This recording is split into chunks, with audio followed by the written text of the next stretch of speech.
Welcome to Ignorance Unleashed with your host Salvatore Cavalieri. In just 10 minutes, enjoy no-nonsense insights with a dash of humor and absurdity. Approved by his psychiatrist and wife because they agree he needs this outlet. Hey. Okay, so today we're going to talk about investors in condominiums and the board of directors nowadays. Yesterday I received a very interesting phone call from a friend of mine. He owns a condo here in Orlando near Universal. Okay, and this particular place has about 300 units.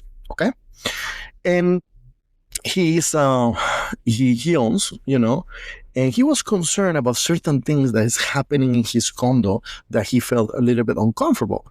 And me, having the experience I have, I was condo president of one of those projects back there as well. And of course, I lived in condos as well. So I lived for years in condos. I was president of a condominium. And I also did condo conversions. So I took rentals into condominiums. So I know a little bit what's going on for so many years. So he called me and said, Salvatore, there's stuff that I don't understand what's going on in here. So what? Okay, so one of his concerns was, hey, you know what? I'm talking to other owners that live here that they own multiple properties. As soon as he said that, my radar came up. It says multiple properties, and they're upset because they're not renting fast enough. And they have the units, the condo units, the apartments, empty. Okay. So I asked him, so for how long those units been empty? Well, for 4 months, 5 months, and the tenants, the would-be tenants are asking for discounts and this stuff. That okay. And how many units does she own? 4. Okay, 4.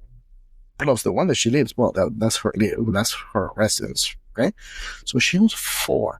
So I was doing my math in my house. So this place has 300 units in total. So 4 over there. Well, okay, but for one person. Okay, and then, yeah, what happened is another guy, he told me the name, I won't say here, he owns 30. A guy owns 30?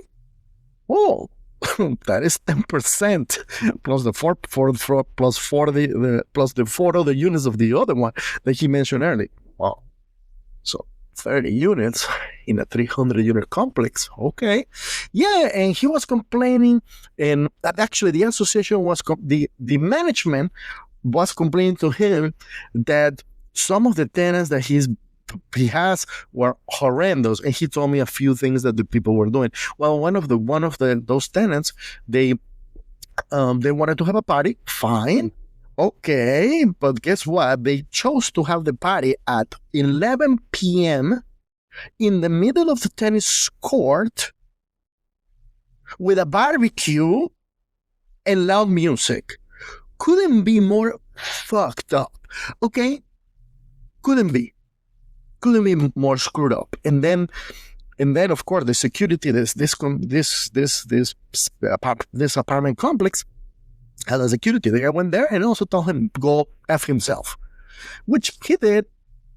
And then he called the cops, and then hell broke loose. And of course the owner of those 30 units, and one of them was this people that were doing the barbecue party at 11 p.m. in the tennis court, he got fined for that stuff, and then he was upset that he was fined. Could you then believe how damaging that is to a community, what this guy is doing? The investor, dumbass. This investor is shooting himself on the foot and is causing harm to other owners. And by the way, it's preventable. Hey, look, I process a lot of applications, and from the get-go, you can see who's going to be a problem or not. Okay? You see it. You see it in the way they respond. You see it in how timely they are. You see it in the past record. A lot of information is public. It is public. And you can see a lot of crap. The amount of applications that I'm seeing nowadays with a lot of issues in the past, behavioral issues in the past, are horrendous. To me, a lot of landlords, when they care if they pay rent, you're stupid. You are damn stupid if you think so. Okay? Paying rent does not allow a tenant to do all kinds of crappy stuff in the unit. Okay? Or being disrespectful to others. That is a very poor mentality. And if you're an investor and you allow that, you deserve to go broke, asshole. Okay? That's what I tell you about you. So this friend of mine, he's from Venezuela, and I know Venezuelans have a bad rap, but not all Venezuelans are shady, and not all Venezuelans belong to the Tren of Aragua. Okay? So he's Venezuelan, he's concerned. He says, shit, we need to make sure that people understand there is a group of Venezuelans that we go by the law. So the guy was concerned that this guy, okay, also Latino too, okay, was trying to do whatever he wanted, and he wanted the fines to be removed and all that. Now, that's the problem. How do you solve that? Oh, and then my friend told me, and then another investor, okay? And then he says, and the other investor has like 20 units more. What? So I told my friend, 20 more. One guy, and another guy 30, and this woman 4. Yeah, and there are more people with more units. So I said, my friend, I won't say the name, I just told the name of my friend. So, okay, so my friend, we're counting here 30 plus 20, 50 plus 4, and maybe, so we're counting about 60 or more units in this 300 unit complex that are owned by investors. Do you know the problem that causes for financing? He did not understand what I just said to him. He just landed into the moon with his butt like that, and he was looking up at the stars, and and he didn't have to understand it because that's not his profession. So I said to my friend, hey, look, the more investors are inside a condominium, the less banks finance the next buyer. Why? He asked me. Because the bank considers the building kind of a risky investment, because some investors, they just don't care, really.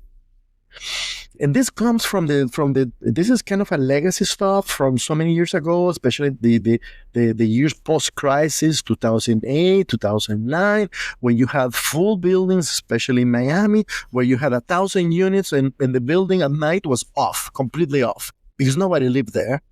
All of them were owned by investors, and some investors said, you know what, this shit is not making money. Fuck you. Here goes the keys. And the building was left with no owners, or with very little owners. And the owners left in the property were left to pick up the shit that the other investors didn't do. They just walked away. So banks nowadays are very cautious with condominiums, and when they see that the mix of investors is too high in comparison to the number of owners, they just don't finance. And the number is between 15, 20%, something like that. I don't think it's more than 20%, right? That will be comfortable. So these guys in this complex are in that number. Or they just passed it. So I told him that. He was like, fuck. Okay, yes. So how do we fix that? Well, that means that the board of directors of the building should be more careful. Should have rules about, investor concentration, and it should limit that. Do they do that? No, I don't know. Well, talk to the owner. Talk to the president of the condominium. Who is that person? It's a she. It's a realtor, actually. So I said, she should know, no? So talk to her and ask her point blank, what is the percentage of investors versus owners in this particular place? Well, how do we do to control that? Well, depend on the association. Some associations require the new tenants to be approved also by them in order to curb this. Okay, and also, you may require owners to have a property management company hired, because one thing that was telling me is that a lot of these investors, they were cheap investors. They just don't have a property manager. So it's a John that have multiple investors, multiple units, 30 in this case. The guy doesn't live locally, he lives somewhere else, and he's processing his application. He doesn't even see the faces of the people that he's renting to. You should have a manager that does that and looks who you're renting with. Because a lot of the renters, the professional renters, the only one person shows up, but there's a lot of baggage on the back that maybe is being hidden. So this association is encountering the problem of a lot of investors. The investors are not renting fast enough because there is a lot of inventory out there. This investor are getting desperate and putting shitty people with a lot of issues inside the community. And since they're putting people that they do not respect association rules, they go and make parties in the middle of the night, in the middle of the of a tennis court, and waking up everybody, and the police have to be called. So how do we do? Well, you need to have a strong HOA with someone, the president and the treasurer, with some bolas, cojones, who said, hey, I am going to set some rules here. And if you don't like it, get out of here. Just get out of the place. So I said, it looks to me that for years, nobody really cared. Well, but this is the board, they should care, and this and that. Well, maybe not this board. Maybe it has 20 boards previous to this. The people who just went there, nobody wanted to be president of the condo, which is a shitty job. And some people just fill up the place, and they are kind of sympathetic with all kinds of situations, and they go by and stuff like that, and then nobody has the guts and balls to say it straight up to the face, this is not acceptable. And then a community like that, 300 units, it starts going downhill. So in this particular community, you have a lot of investors that don't care, a lot of investors that are desperate to rent. Then they are renting, and they're not communicating to the new tenant the rules or regulations of the place. So they come in, and they think that this is anarchy. Actually, he mentioned the word anarchy. Anarchy means it's a free-for-all. Okay?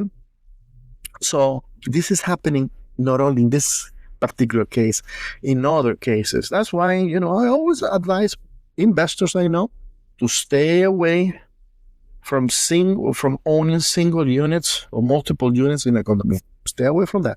Buy a house. Buy a multifamily, buy a townhouse in the worst of the cases. But don't do that, because condominiums get this problem. It's getting worse and worse. What is the solution? You have to have a strong board that makes the management company accountable, and also strong rules regarding renting. Otherwise, it becomes a free-for-all. I was in a community that I used to live in the place. I used to own in the place, actually, a house. And the tenants, okay, back after the 2000 and something crisis, 2008, well, some desperate investors started renting to whomever had a pulse. And the community, also 300 houses in this case, also start going downhill. Well, this HOA went the other extreme, to the other extreme where practically renting there was like a crime. Actually, they've even put a rule in the bylaws that you could only rent the place 2 or 3 times in your lifetime owning there. So, talking about going to the other extreme, but I told them that this was too extreme and it should not be like that. There should be other controls, but no, this one, actually, guess what happened? A lot of people said, gee, I am a professional. If I'm called to work in Dubai for 2 years or 3 years, I need to rent my place probably 3 times, 3 renewals, 1, 2nd, and 3rd, 3 years, 3 leases, even for the same family. What am I going to do? So a lot of people chose to sell. And this place, the prices went down. Because a lot of people said, crap, I don't want to be tied to this property where I'm having a job in Dubai now. I need to rent it because I'm going to come back to this house in the future. And now I have to sell it. And the prices went down dramatically for a period of time in that gorgeous community. It's in Wellington, actually. I won't say the name, okay? But it's in Wellington. Gorgeous community. You know, Marbles Road, right next, very close to the highway. It couldn't be a better location. I had to leave. I left there. And it was one of the best decisions I made. Okay? So, with that said, what kind of board does your association have? What kind of, how many investors do you have in the community versus owners? How strong is the management of that community in keeping the rules up? How accountable is the HOA and the management making those owners that invest, those investors that they have multiple units, accountable for their actions to whom they rent to? So those are the questions you guys need to ask yourself. And with that said, I hope this was useful and make it a great day. Okay?